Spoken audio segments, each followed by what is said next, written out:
Hello, welcome.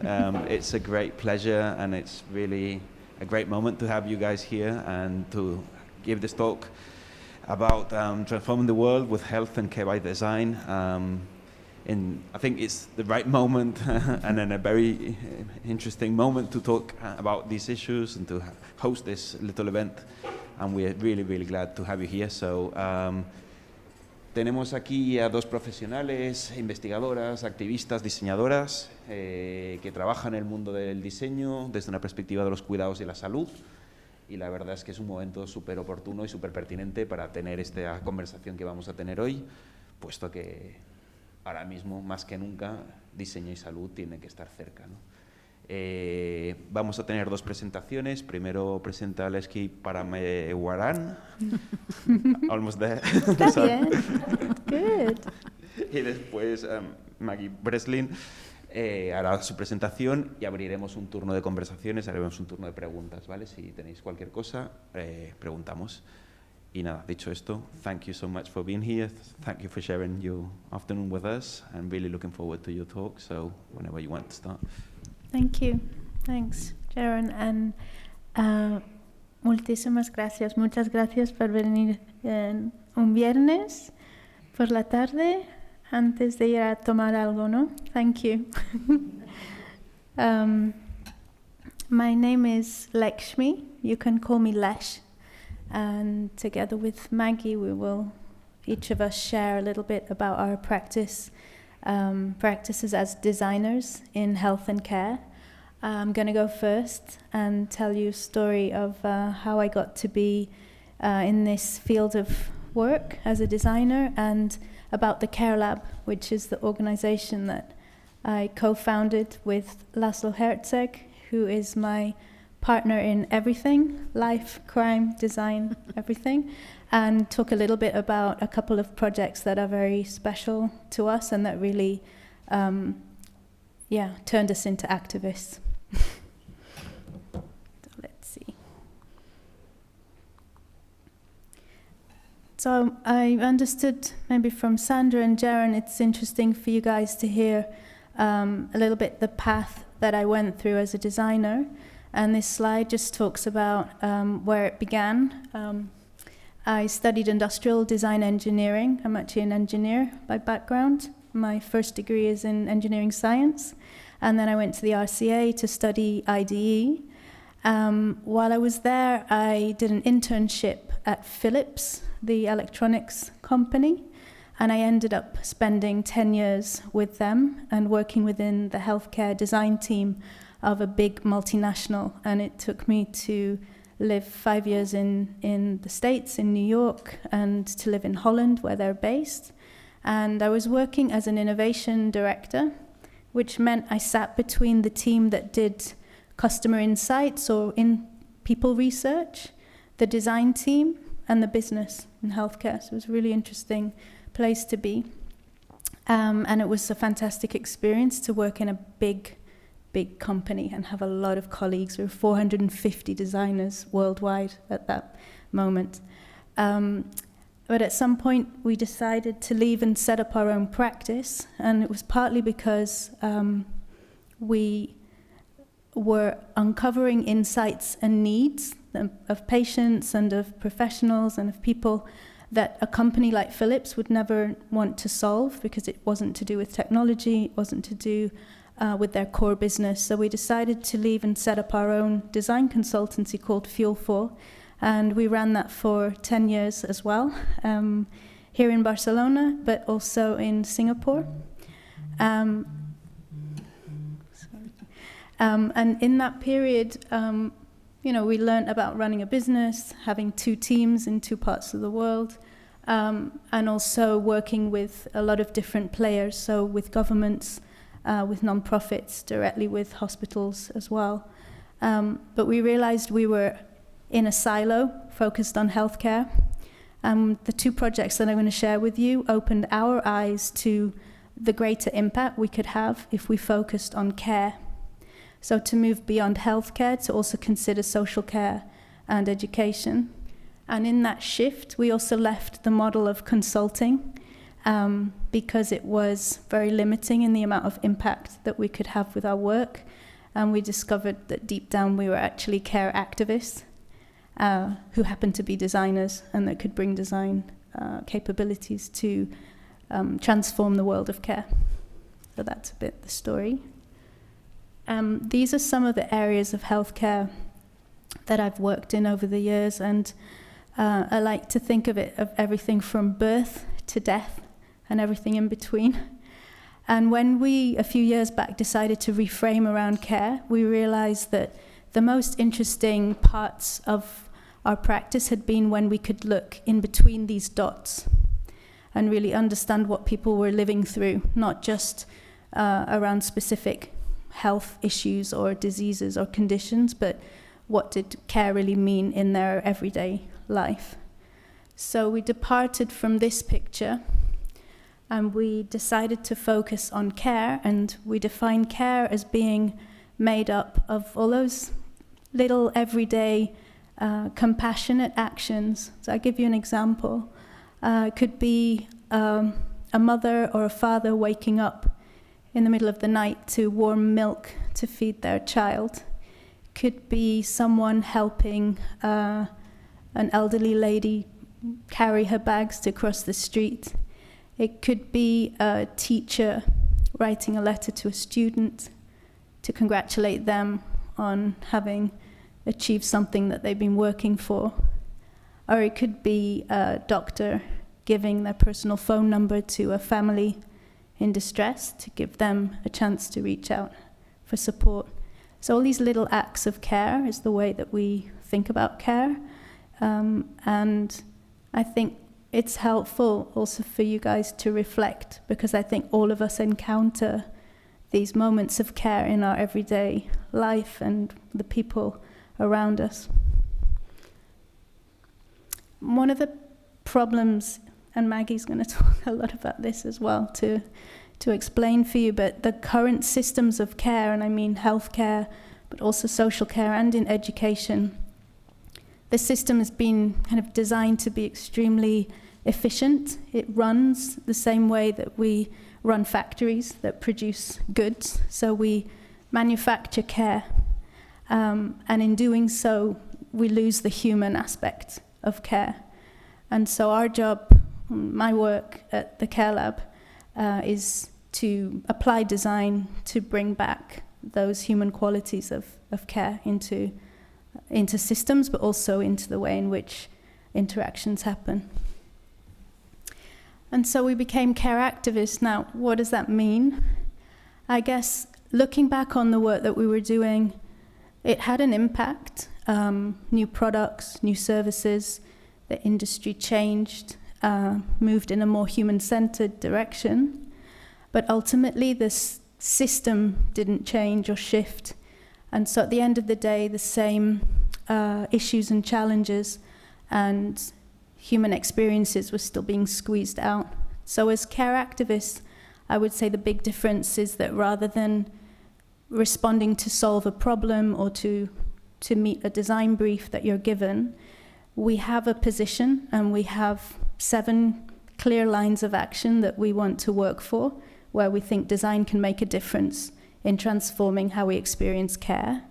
And with those topics, we find partners and we collaborate to apply design within that context, along with other disciplines, to transform care.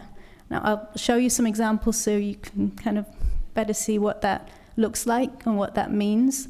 But ultimately, it's about having a point of view as a designer and having an intention behind every single act of design or thought of design and how you want to apply design. And we do. So it's a stronger position to be in because you can fully align your work with your beliefs and your values. So I won't go into detail, but you'll see these are the 7 lines of action that we work within the Care Lab, and we actually refer to this as a kind of action framework. So there are projects that we want to do that fit on here. We get invited to join and collaborate, and it's a way for us to really filter and see if this is something that's aligned with our intentions and with what we're working for. So in the center, you see the very basic interaction around care, which is the level of conversation and how to normalize care conversations. So topics around care can be sensitive and difficult, people feeling vulnerable to talk about certain things that are happening to them. And there's often a power disparity in that moment of conversation between the professional and the patient or the family member. So how can we make it normal to have a more equitable exchange, a more fair and open collaborative conversation? Next to that one is designing care together. Increasingly, all of our work involves some level of co-design, bringing people together to identify and shape the kind of solutions that will be meaningful for them.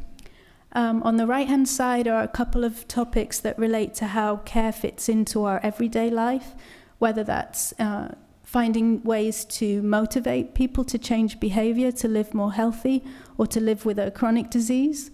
So the basic day-to-day habits and behaviors that promote feeling well and being healthy. And over on the far right is looking at that in the context of community. So not just the individual, but how can we support communities and support care within that context of community. There's incredible projects here in Barcelona on this topic. The Superiors Socials, which I think some of you might know or begin to know now that you're here, is a project with the City Council that is looking at providing care touch points in neighbourhoods in and around the city. And that's an example, I think, of a project that's on that level. Over on the left is really looking at all of the people and organizations that are involved in delivering care. So many times, doctors, nurses, social workers, teachers have been trained in a very particular way and have been trained to have conversations that are perhaps not as inclusive or collaborative as they could be. So we look at how can we support a new breed of care professionals in how we train professionals and the kinds of skills that they might need to have. And those professionals live in organizations that have their own culture. And so many of the projects also involve dealing with leadership and thinking about the environment in which these professionals do their work. And then the topmost layer is this one here, the PAU, because there's an aspect of the work that is about overcoming societal barriers and taboos and stigma that exist around care, whether that's to do with mental health or to do with different subjects like death and dying, which is a topic that I'm going to talk about later. There are a lot of topics that we can't discuss as a society, and as a result, that also blocks how we can experience care on those subjects. So this is the first of two projects I want to share.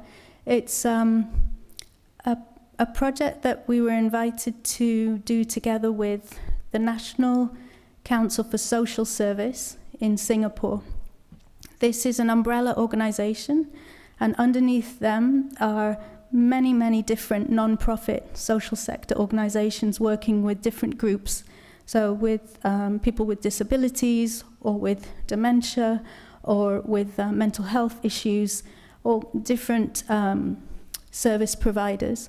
And we were asked to come in and take a design approach to think about the experience, not of the patient or the client, but of the family caregiver.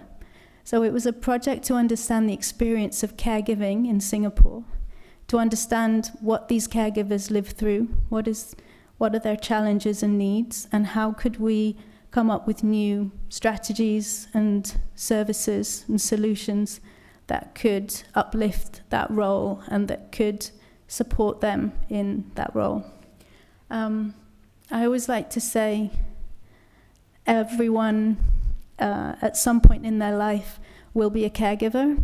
Maybe you are already, maybe you haven't thought about it, but you realize that you are and that you're looking after someone, family member or friend.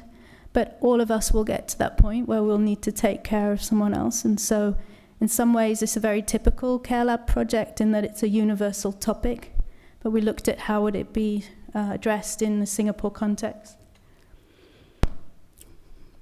So taking an insights-based approach, taking an ethnographic research starting point, we got to spend time with 10 different families, caregivers who were carrying out what's called complex caregiving. They were looking after elderly or sick parents together at the same time as a child with disabilities, or they themselves have health issues while caring for someone in their family. And the project enabled us to see a side of Singapore that I think is rarely seen. These are people who are struggling day to day with the basics of navigating the care system, figuring out how they can make ends meet, how they can look after themselves and at the same time support their loved ones. So it was an incredible insight into the challenges of that on the ground, and we created these insight movies that are designed around the emotions of caregiving, and they were used as a tool in a series of workshops to shine a light and tell these stories of what these families and these caregivers were living through, as a way to get more people on board with the co-creation process that then followed. The project, the research led us to define, this is one of several frameworks that we came up with as a way to understand different typologies of caregiver. So we understood that there's a kind of skills axis, people who felt they had the skills or not for caregiving, but also this important axis vertical, which is how much they felt that they are a caregiver and how much it takes over their identity. Is it something that is their whole life is about this, or is it something where they're actually in denial and they can't take this role? So by mapping and analyzing the research, we could understand these different types of caregiver and see how might we support different profiles of caregiver, but also how all of them somehow are trying to get into that top right quadrant where they feel they have the skills, but they also have the mindset to be able to take that role. Like I said, we took this into a series of co-creation sessions, and inevitably the work needs to be done not by designers, but by those who are working within this field and who are on the front lines of service and who are service users. So we did a series of workshops with these different groups that you see mentioned here, from actual caregivers and families themselves to ideate and co-create, come up with solutions and services that they would find meaningful. But we also managed to work with decision makers from across the social care, healthcare sectors in Singapore, which is in a very unique position to be in, given that it's almost like a prototype nation in that you can, it's very small and at the same time it's accessible, working with the government to convene different profiles of people. So we managed to work on different levels of the system, and I think that's also one of the reasons this project was special. So we began to visualize some of the new scenarios and actually a whole ecosystem of support for caregivers that involved new roles. So you see the family manager was a new role that emerged that doesn't exist in the system to help families to empower and support them in looking after their loved ones. It also involved creating new settings. So you see the caregiver hub is a physical space that caregivers would have in Singapore that they could go to for resources, for respite, to meet one another, build community, develop their skills. Alongside this ecosystem, we had to tell new stories. So we were visualizing new scenarios of what it would look like if Singapore was supporting caregivers. And we took some of those specific ideas and we built prototypes in order to provoke a debate about the types of solutions that could be developed. So these are mock-ups and they're on different levels. The top right is a toolkit for social workers. Currently they're not trained to work with the caregiver. So it was a training program and toolkit for them to start working with family caregivers and incorporating that into their day-to-day support that they give. And the one in the middle I particularly like. It's called Care Class. And it's an idea to bring the topic of care into schools. So it's a curriculum for school kids to already from a very young age start to see the world through that lens and to realize what care means and what caregiving will mean, so that it's not something that's kind of a shock when it happens to you later on in life. This project really changed our practice because it was taken up as part of the disability master plan for Singapore. So it meant that over a 5-year period they would implement these solutions and they would have teams and resources to do that. So we were totally spoiled as designers in that our work really got to be implemented and in a structural way has kind of changed that little piece of the disability strategy for Singapore. And after that, we sort of felt like we didn't really want to do any other kinds of projects than could have a really, really strong impact. So, yeah. This second one is great for Friday night. This is designed for end of life. So I have to say that each and every one of us will get here, I'm afraid, at some point too. So this is also a super relevant project. It's looking at end-of-life care, and it was, again, another Singapore project that invited us to reimagine the experience of hospice care. So this is for patients who are terminally ill, so they have 3 to 6 months left to live. And we were asked to sort of reimagine their experience in the hospice, but also to understand from the family and professionals' point of view how to transform that to be something that could actually be more dignified and more compassionate and supported experience. So again, we worked with 3 different hospices that we met them at a moment when they were about to move to a brand new site, a new building, and it was a moment to transform their services as well. So the timing was intentional. They were ready for change. This image is the experience journey that we created based on the research that we did, and with the teams and with the families. From left to right, we were really looking at when people are referred from hospital or from a nursing home, from a residencia, referred into the hospice, and then they're spending time within the hospice as inpatients, so the day-to-day of the hospice, all the way through to the moment that they decline and they pass away, which is halfway on this picture.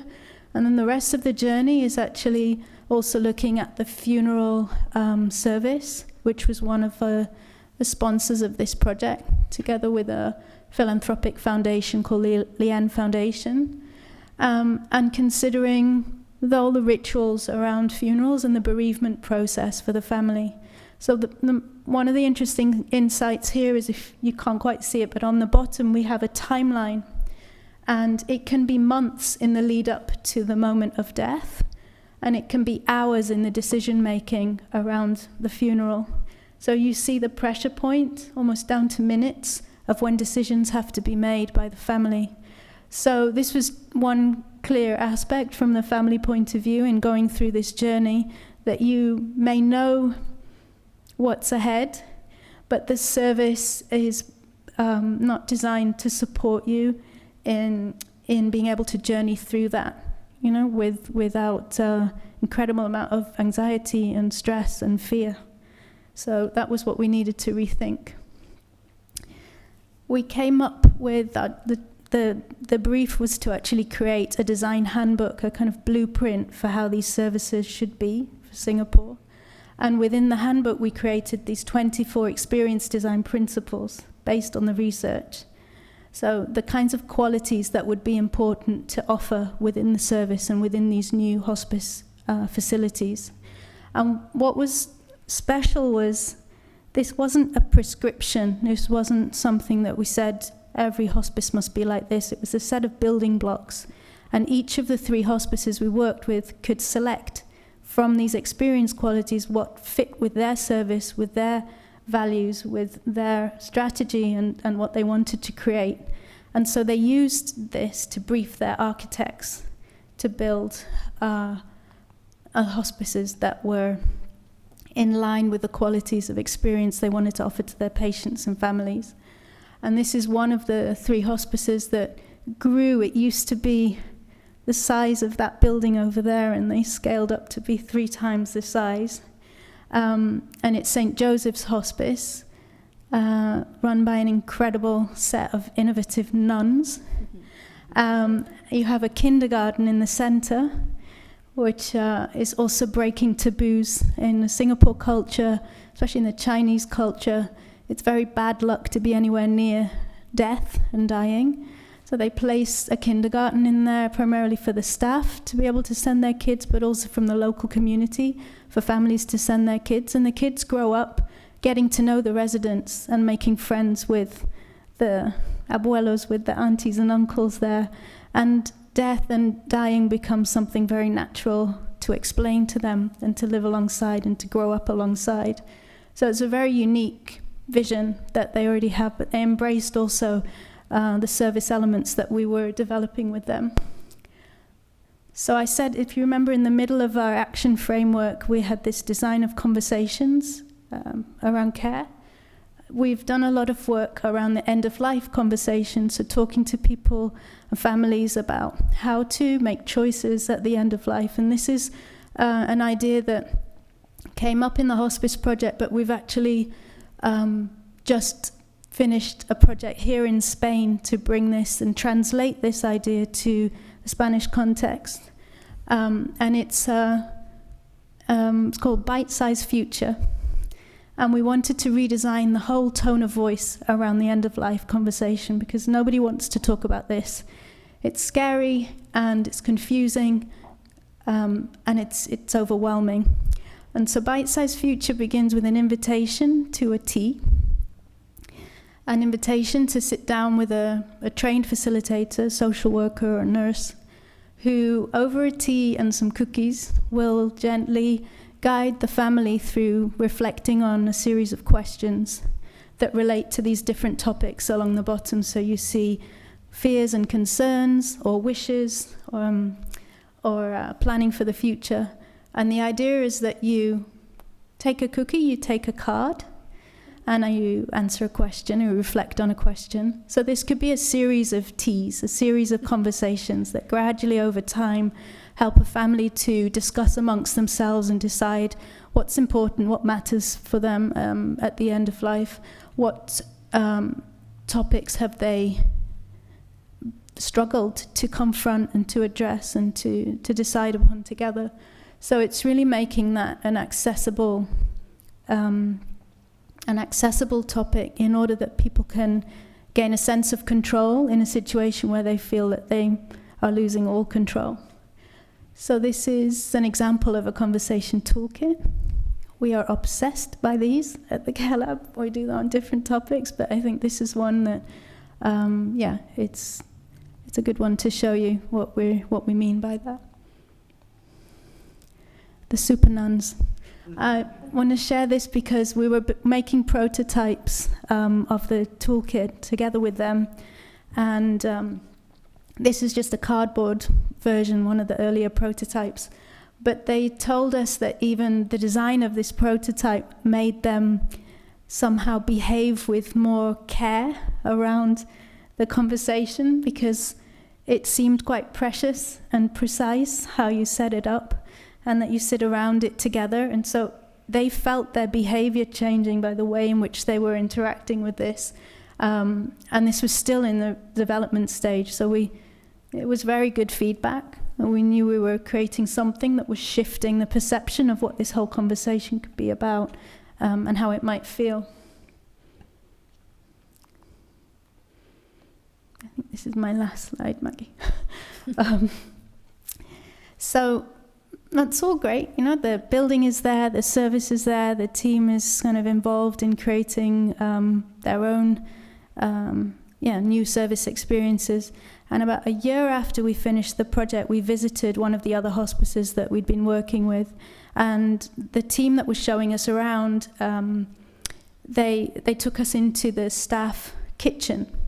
This lady is a geriatrician. She's a doctor that's working in the dementia ward of this hospice. She didn't know that we were designers.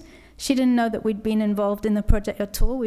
She was just happy to meet us and tell us about what they were working on. And on the wall of the cafeteria, there was this journey map. And of course we asked about it, because it looks like something from a design project, right? And she said, oh yes, we've been using design thinking. We've been trained in design thinking. And we were trying to figure out as a team, how could we improve the patient experience of people coming in to our hospice? And, we were starting to draw out what they go through. And so for us, this was really, like you say in English, the cherry on the cake. Like, we hadn't seen ourselves being designed out of the picture, which is always a sure sign of success and impact. They don't need us anymore. So not only did they have the space, the services, but they had the capability, because in Singapore they have trained the healthcare sector in design thinking. We were involved in this journey too. Everything came together in that moment. So it was very memorable. That's it. So this is a little bit about the Care Lab if you want to know more. Thank you very much for listening.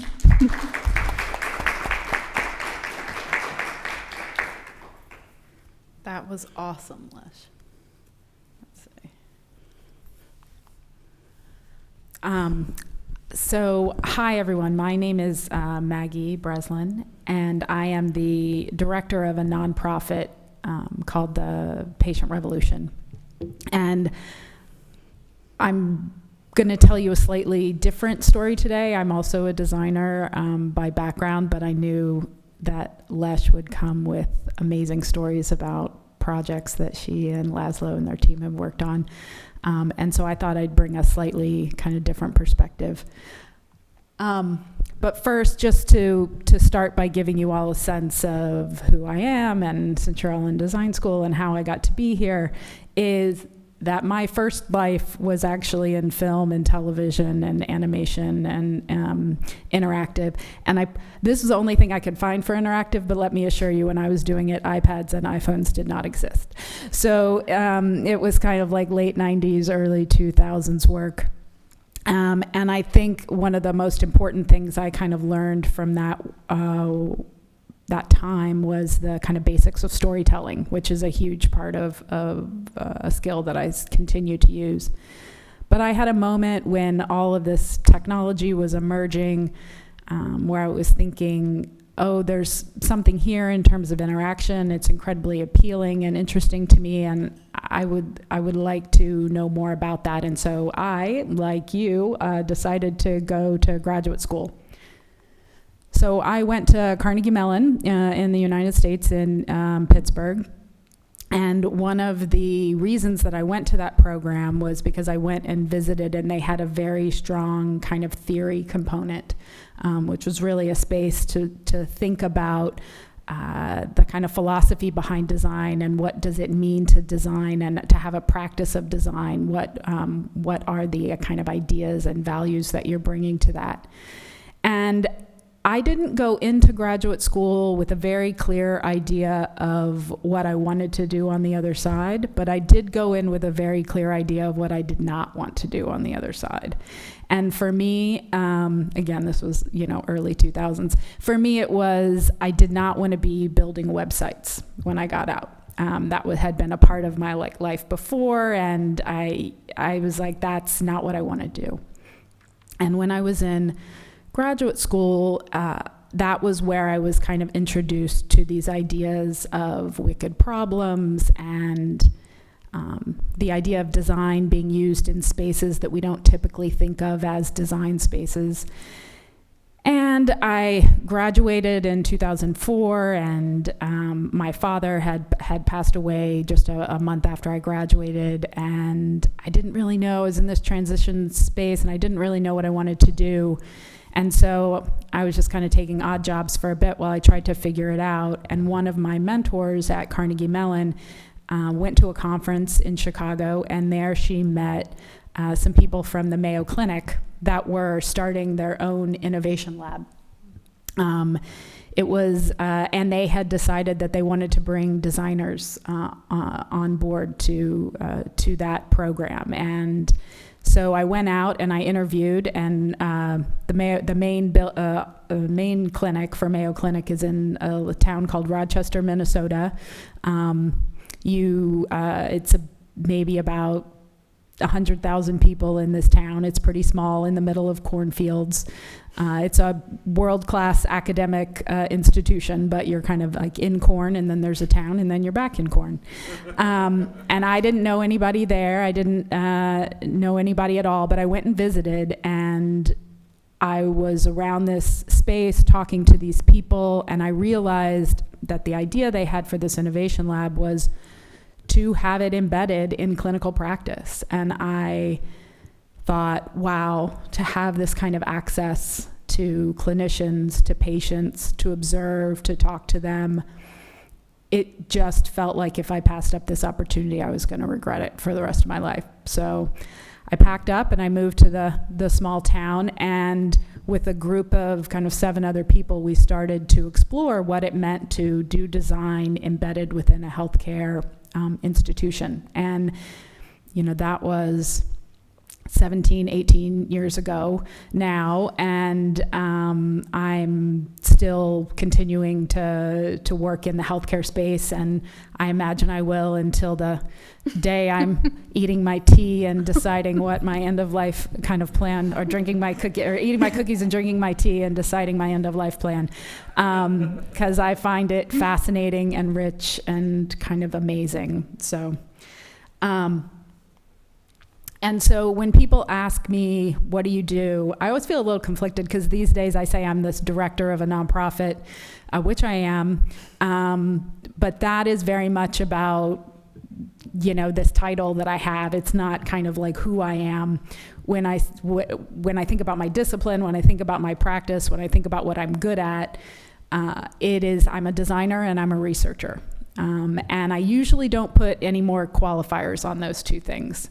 And the reason for that is because at the core of what I think I really learned in graduate school, and what I come back to over and over again, my touchstone when I feel unsure about where I am or how I move forward, is to make something, share it with people and get feedback, make something else. So understand, make, understand, make, understand, make. That's how I move through the world.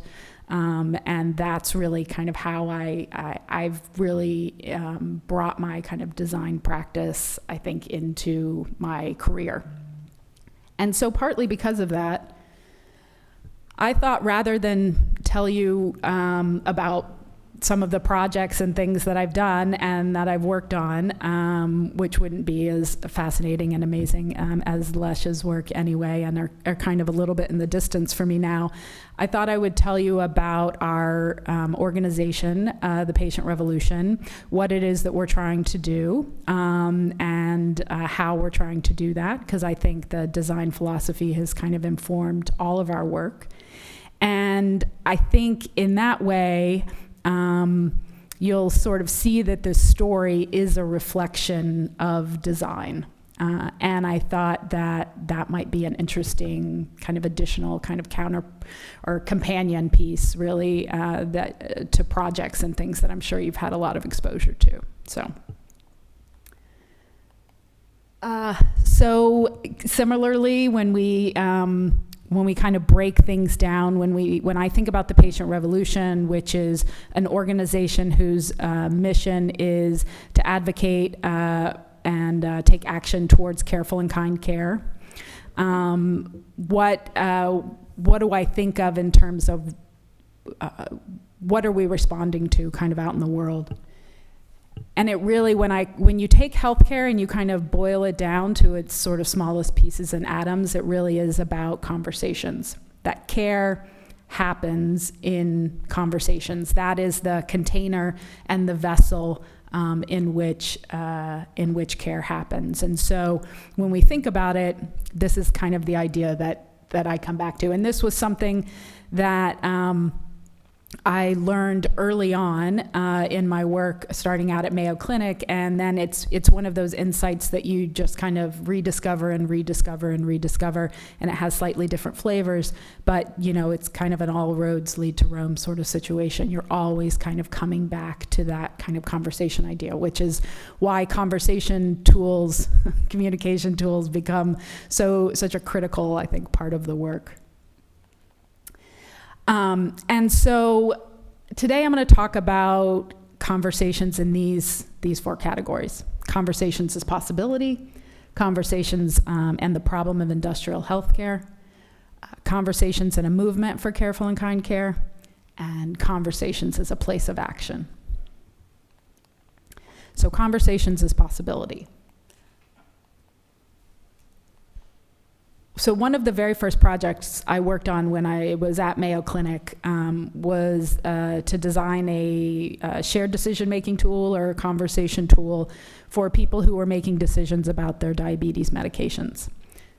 And we made this kind of series through a number of iterations. We ended up making this kind of series of cards that are about different issues. And so in this case, the cards might say, let's say they say weight effects, daily sugar testing, daily routine, cost, low blood sugar, and kind of your A1C, your kind of blood sugar level. And the idea is that the clinician will hold up these cards and ask the patient, which of these is most important to you? The patient will say, oh, cost, and then hand them that card, and there's a number of different medications and some indication around cost. I recognize that was a bad example here because probably cost is not quite as much of an issue here as it is in the United States. But the idea is that it starts to foster a conversation based on something that's important to the patient. And then what was really exciting for me as a designer is I collaborated with health services researchers. So after we had kind of gotten the prototype to a place that we thought was really useful, they ran a clinical trial. And in the clinical trial, we captured all of this video and all of these stories of the tool in use. And one of my favorites is that a primary care physician was using this tool with his patient who he'd been his doctor for a handful of years, and this patient was in his 80s. And he was getting, his wife, the patient's wife had passed away a few years before, and the patient was getting ready to move into a nursing community. And so the physician was part of the trial, so they used the cards together, and the patient picked weight effects. And the doctor was kind of like, what? And he said, well, doctor, I'm getting ready to move into this nursing facility, and those places are filled with single ladies. And so he's like, I want to look my best. Right? And the doctor kind of laughed, and he said, well, there was one medication on there that does promote more weight loss, but it's an injectable. And so he said, well, that one's an injectable. How do you feel about shots? And the patient said, well, when you get shots in the nursing home, the nurses come and do it, and they're really cute too, so I'm more than happy to kind of have that happen. And so here it became, they laughed and they kind of, shared, and the things about this patient were revealed to this physician, this clinician, that never would have been revealed potentially without this tool, but gave this physician so much information and so much of a way to kind of care for this person, to really respond to the things that were unique and important to them. And so the idea that we kind of left from that I left from that is that you can never assume that you know what's important for somebody, right? Like, nobody could have predicted that. We would have said people in their 80s aren't necessarily looking to find girlfriends. If you've hated shots forever, you still hate shots. Who knows? But it just reminded me that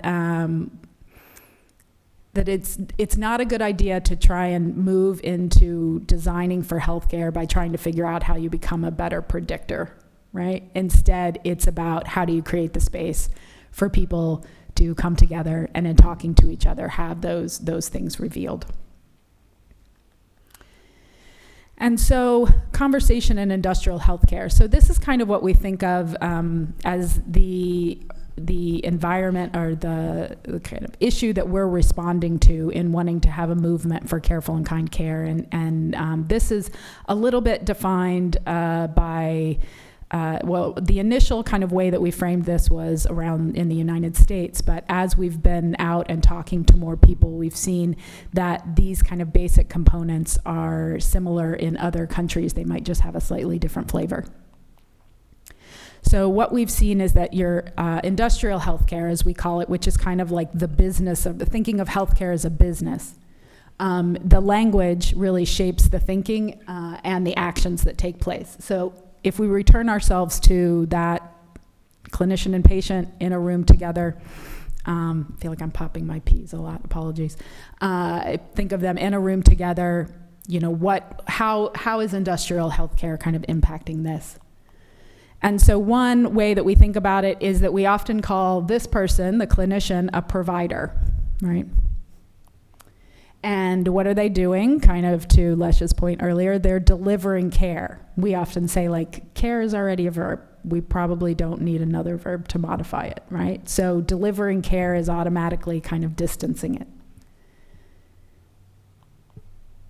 And then this provider delivers care to this patient. We think of it as kind of one-sided, and it's intended to kind of be in a box. And then at the end of that, it's somebody else from outside of that room who evaluates whether or not that care product was successful, useful. In the United States, we turn to payers and we say, hey, was this of low enough cost and high enough quality for you to want to pay for it?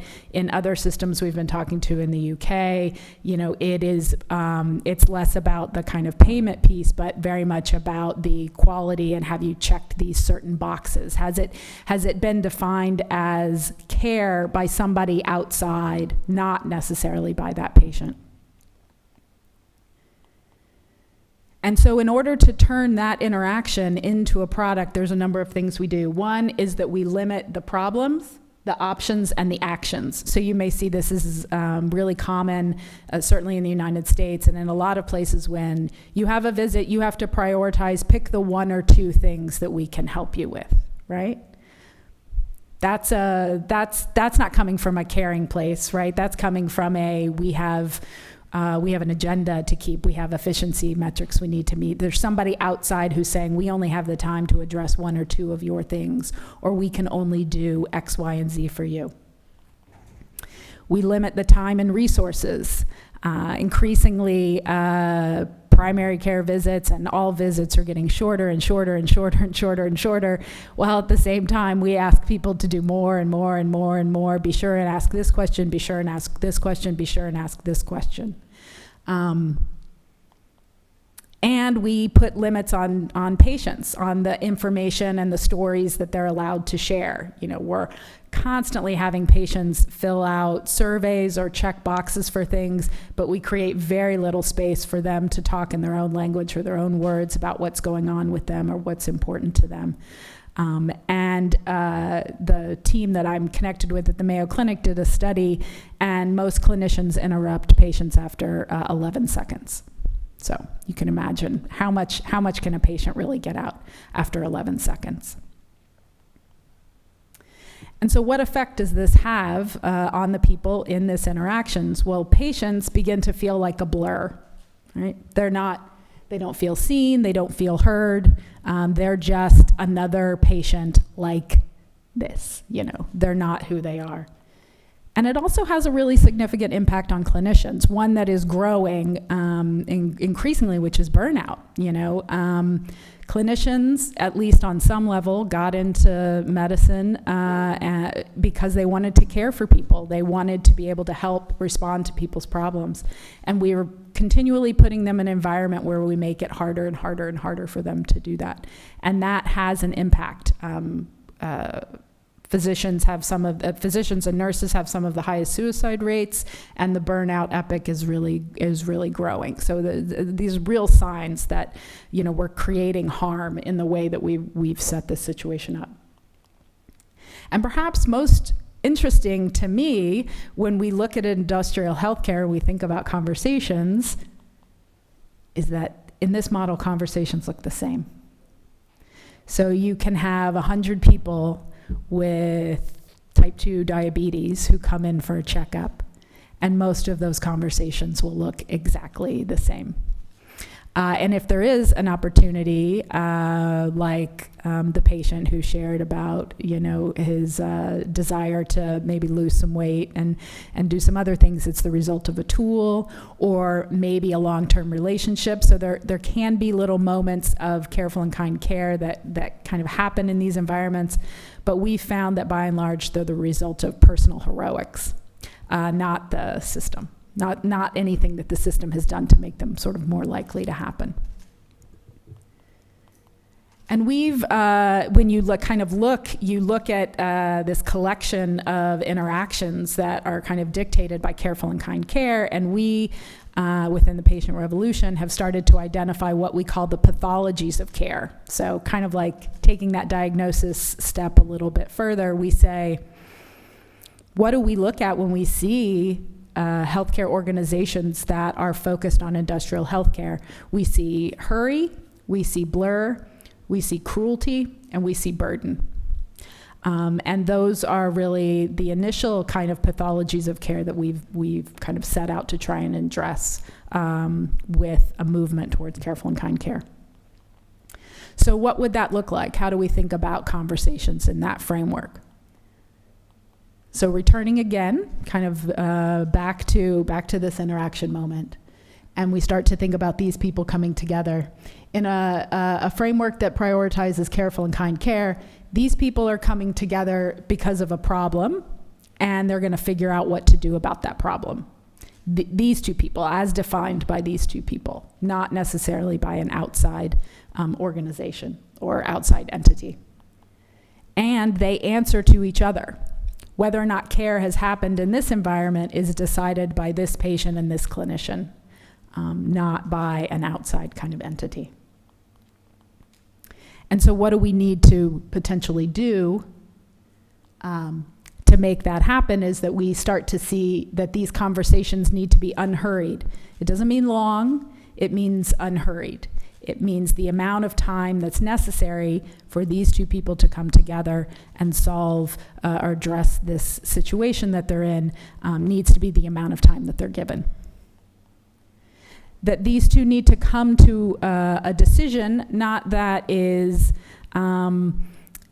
the one that the cardiology association says you should make in this kind of circumstance, or that is again dictated by an outside entity, but is one that makes intellectual, emotional, and practical sense for this patient and the situation that they find themselves in.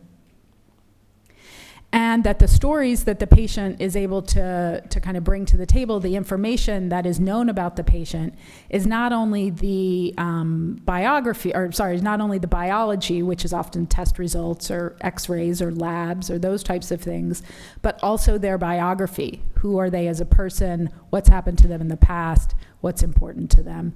And how do we integrate and kind of merge those two things?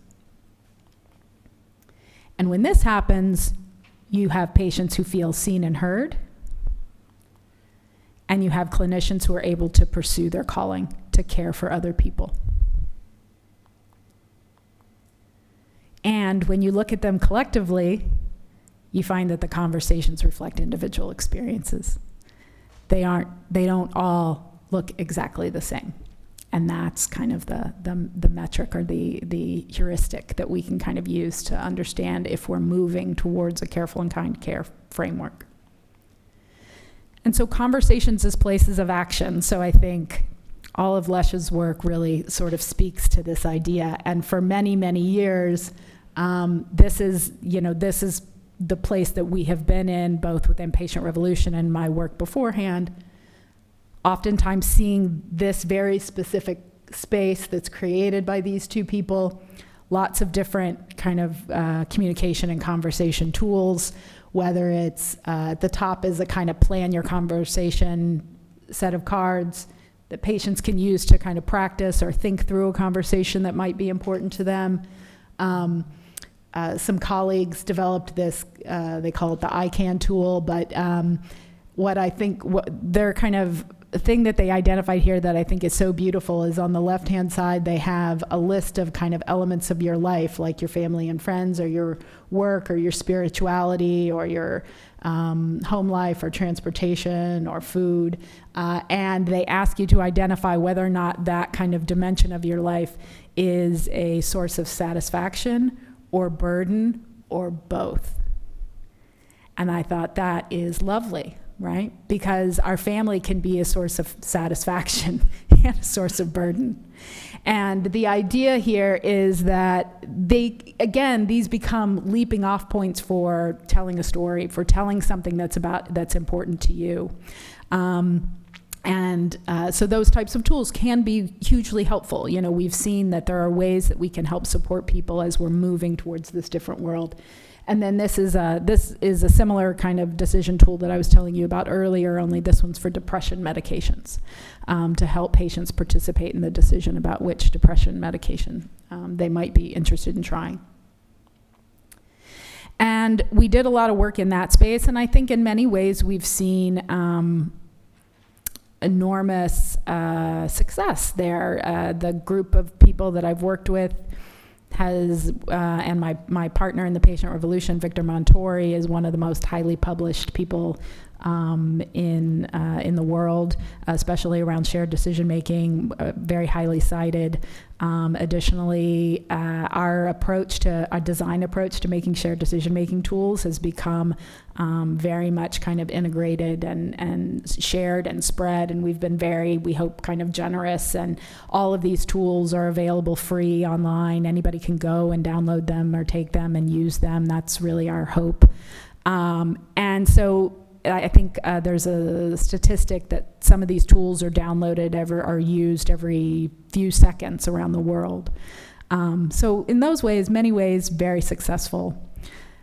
But when we look around at our own experiences or the experiences of people that we see, we don't see them having transformed the world as much as we would like them to be. The world. I don't know that the world is that much closer to careful and kind care today than it was, 15 years ago when we started doing this work. And so, as we have grown as an organization, we've thought about what other things could we potentially do. And we've started to think about, well, what could we be doing potentially before these two people come together in this space? And so thinking about how do we support clinicians to think and feel and talk with patients, and then also, how do we support patients in thinking and feeling and talking with clinicians? So really this idea of can we create practice spaces and places where people can start to think about these things before they find themselves in this space. And so as part of that, we've been developing these events initially for women around cardiovascular disease and for women around the decision around breast cancer screening. And the idea is that it's kind of we modeled it on this metaphor, we're going to stop being able to use it soon because no one will know what it means, but about Tupperware parties, which is when people used to invite, women used to invite, well, not just women, people used to invite people into their home and would sell them like plastic Tupperware. And it was like a home kind of business sort of idea. But we would find hosts and they would invite from their social circle, and we would come and facilitate a conversation, share some information with them, and allow them to kind of ask some questions and really to just not have to make a decision in this space, but to start thinking about what might be important to them. And during the pandemic, we've been experimenting with doing all of these things in Zoom. And I think they are, we're doing a kind of thematic analysis of these cardiovascular events now, I think, to really understand what type of topics are people bringing up, what are the things that are important to them. But starting to think about what can we be doing at the community level, what can we be offering people that allows them to kind of start to work through some of the uncertainty and think about what may be important to them before they have to make a decision. But the biggest change, and part of the reason that we're here in Barcelona over this kind of long extended weekend, is that within Patient Revolution, we are really interested in finding care partners that will allow us to look at the much bigger kind of environmental and systems and policy space, so that we can try, and we refer to it as like addressing the soil. Like, can we, we're not going to get to where we need to be with just conversation tools. We need change at this larger level. And so we're really looking for partners who are interested and excited to think about how do we rethink staffing and workflow and the making and communication and reward systems and policies and community relationships in order to create a better platform, a space, an environment in which careful and kind care is more likely to happen, and potentially also to address these pathologies of care, the hurry and the burden and the blur and the cruelty. And so we're partnering with Lesh and Laszlo here in Barcelona, and really starting to share and think about what opportunities there might be at the community or clinic level to kind of pursue some of these ideas. Oh yeah, and so kind of like this, I think as you're thinking about healthcare, kind of coming back to this idea of the conversation of what kind of happens in those rooms. I think one of the biggest insights for me as a designer in this space was that I got this enormous luxury to peek in on a bunch of other people's conversations, right? Because right now, we all kind of know our own, right? We know how we talk to the doctor, what happens when we talk to the doctor, but you don't necessarily know what's going on in all of those other visits. And I think exposing that, creating a little bit more transparency about what's possible in those environments is a big part of the process of kind of moving towards careful and kind care. And if you're interested, this is our website, this is our Twitter, that's my email. Feel free to reach out to me. And this is our book, Why We Revolt, which is also, I forgot to put the Spanish version up here, but there is a Spanish version that's been published here. And Victor, my partner, is from Peru, so speaks fluent Spanish. So we're very, we're excited to find some ways to collaborate here. I know it's Catalonian here, but Start with Spanish. Doing our best, but doing my best. So, so I think that's it. We can open it up for discussion.